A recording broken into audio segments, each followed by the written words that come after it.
یہ تو مجھے بھی پتہ ہے مدینہ میں بنتی نہیں، لیکن یہ تو ہے نا ہو کے وہاں سے آئی ہے، ہوا تو لگی ہے نا، اس ہوا لگنے کی بھی بڑی سعادت ہے۔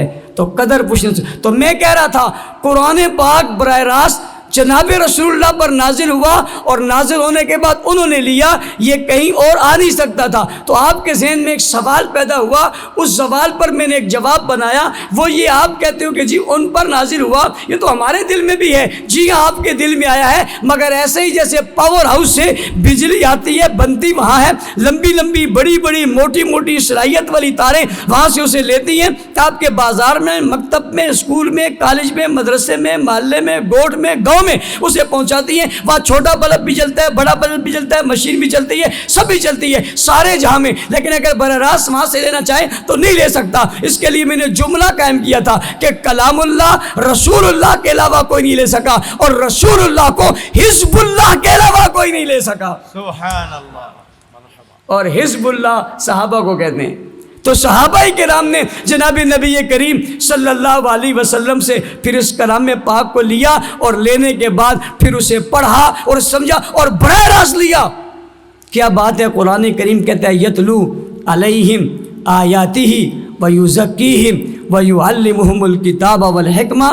آپ یہ تو پڑھتے ہو اذا جاء نصر اللہ والفتح ورأیت الناس یدخلون فی دین اللہ افواجا۔ ایسا کب ہوا کہ جب فوج در فوج، یہ میں نے کیوں آیت پڑھی، سورت پڑھی، اس لیے کہ ایک طبقہ ایسا ہے، اس کو شیعہ کہتے ہیں، وہ کہتے ہیں حضور کے جانے کے بعد صرف 3 رہ گئے تھے، باقی سارے نعوذ باللہ ان کے عقیدے کے مطابق مرتد ہو گئے تھے۔ اس کا مطلب ہے حضور کی تعلیم میں اثر نہیں تھا، حکمت میں اثر نہیں تھا، قرآن میں اثر نہیں تھا، پڑھائی میں اثر نہیں تھا، محنت میں اثر نہیں تھا۔ وہ صحابہ کو ناکام نہیں کہہ رہا، وہ اللہ کے رسول کو براہ راست ناکام کہہ رہا ہے۔ اگر جامعہ قاسمیہ اشرف العلوم کے 10 سالوں کے بعد صرف 3 بچے تیار ہوں تو جامعہ قاسمیہ کامیاب نہیں ہے۔ اگر دارالعلوم دیوبند سے اتنے سالوں کے بعد صرف 4 لوگ فاضل ہوں یا فارغ ہوں یا صلاحیت والے ہوں تو یہ دیوبند کی تاریخ نہیں ہے۔ میری دیوبند کی تاریخ یہ ہے کہ وہاں سے نکلنے والا ایک بھی ناکارہ نہیں نکلا، ملحد نہیں نکلا، بدعتی نہیں نکلا، فسادی نہیں نکلا، شرارتی نہیں نکلا، منکر نہیں نکلا، کوئی مفسر نکلا، کوئی مدبر بنا، کوئی محقق بنا، کوئی دانشور بنا، کوئی شیخ الحدیث بنا، کوئی شیخ التفسیر بنا، کوئی کتب بنا تو کوئی ابدال بنا، کوئی غوث بنا تو کوئی شیخ التفسیر بنا، کوئی عمل کا نمونہ بنا تو کوئی لیڈر بنا، اور کوئی رہنما بنا، اور کوئی حاکم بنا، اور کسی نے دین کی خدمت کہاں کی اور کسی نے کہاں کی۔ آج عالم بر صغیر کو نہیں، عالم کائنات میں آپ تلاش کرو تو آپ کو دیوبند کے پڑھنے والے معلوم ہوں گے۔ میں نے پوچھا یہ کہاں بنے، جواب آیا یہ مدرسہ میں بنے۔ میں نے کہا مدرسہ کا نام کیا ہے؟ انہوں نے کہا دارالعلوم دیوبند ہے۔ میں نے کہا اگر تو مانتا ہے دارالعلوم دیوبند میں بیٹھ کر پڑھنے والا شخص محمود سے محمود پڑھنے والا اتنے محمود ہو گئے، محمود سے محمود پڑھنے والے اتنے محبوب ہو گئے، محمود سے محمود پڑھنے والے اتنے مشغول ہو گئے، محمود سے محمود پڑھنے والے اتنے مصروف ہو گئے، اور محمود سے محمود بننے والے اتنے معروف ہو گئے، اتنے مشہور ہو گئے، اتنے محترم ہو گئے کہ اب زمین پہ کوئی کرہ ایسا نہیں ہے جو دیوبند کے فیض سے خالی ہو۔ اگر تو اسے مانتا ہے پھر تجھے ماننا پڑے گا جو فیض مدینہ میں اور جو فیض مکہ میں اللہ کے رسول سے، جناب سرور کونین سے، اور آمنہ کے لال سے، اور عبداللہ کے لخت جگر سے، اور ساقی کوثر سے، اور شافع محشر سے، اور جانے جہاں سے، محبوب خدا سے، محمد مصطفیٰ سے، احمد مجتبیٰ سے، اور خیر الورا سے، اور بدر الدجا سے، اور شمس الضحیٰ سے، اور رحمت کے کل سے، اور رحمت کے مجسم سے، اور رحمت کے مکرم سے، اور شفیع المذنبین سے، اور ہادی عالم سے، اور ہادی کل سے، اور رحمت للعالمین سے، وما ارسلناک الا رحمت للعالمین کی تصویر سے، انا ارسلناک شاہدہ و مبشرہ و نذیرہ سے، و سراجا منیرہ سے، جنہوں نے تعلیم حاصل کر کے منور ہوئے، ان میں اگر 3 رہ گئے ہیں تو بات تو پھر ان کی نہ رہی، بات تو پھر استاذ کی آ گئی، بات تو پھر مدرسے کی آ گئی، اور دنیا جانتی ہے کائنات میں سب سے کامیاب مدرس کا نام رسول اللہ ہے، اور سب سے کامیاب شاگردوں کا نام حزب اللہ یعنی صحابہ ہے۔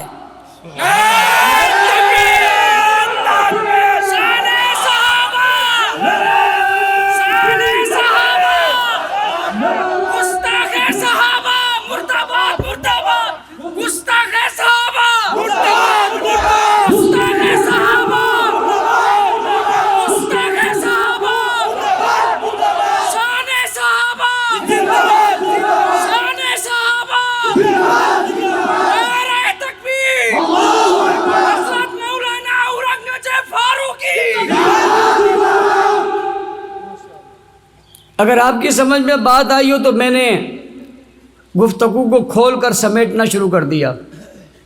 وقت مختصر ہے، میں نے آگے بھی کہیں جانا ہے. زندہ رہیں گے تو پھر کبھی مل لیں گے.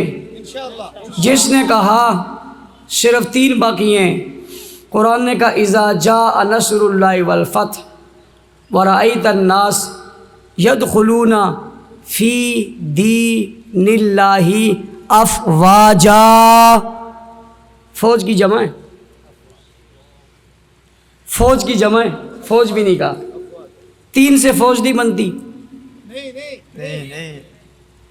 3 سے فوج نہیں بنتی، ہزاروں سے بنتی ہے.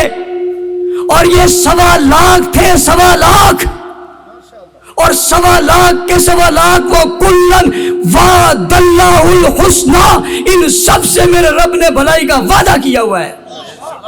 ان سب کے جنتی ہونے میں کوئی شک نہیں. اور ایک نعرہ لگایا کرو، ہر صحابی یہ نبی جنتی جنتی. ہر صحابہ نبی جنتی جنتی، ہر صحابہ نبی جنتی جنتی.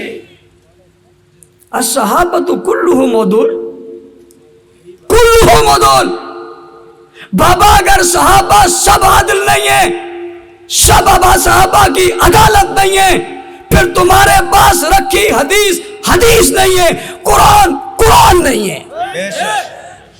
حدیث کو حدیث کہو گے، سنت کو سنت کہو گے، اسلام کو اسلام کہو گے، نماز کو نماز کہو گے، روزہ کو روزہ کہو گے، اگر حج کو حج کہو گے، کلمے کو کلمہ کہو گے، تو صحابہ کی ساری جماعت کو عادل کہنا پڑے گا، عاشق کہنا پڑے گا، محب کہنا پڑے گا، سچا کہنا پڑے گا، متقی کہنا پڑے گا، پرہیزگار کہنا پڑے گا، اعلیٰ کہنا پڑے گا، محبوب کہنا پڑے گا، مقرب ترین کہنا پڑے گا. اسے مانو گے تو سب چیزیں ملیں گی، اسے نہیں مانو گے تو کچھ نہیں ملے گا.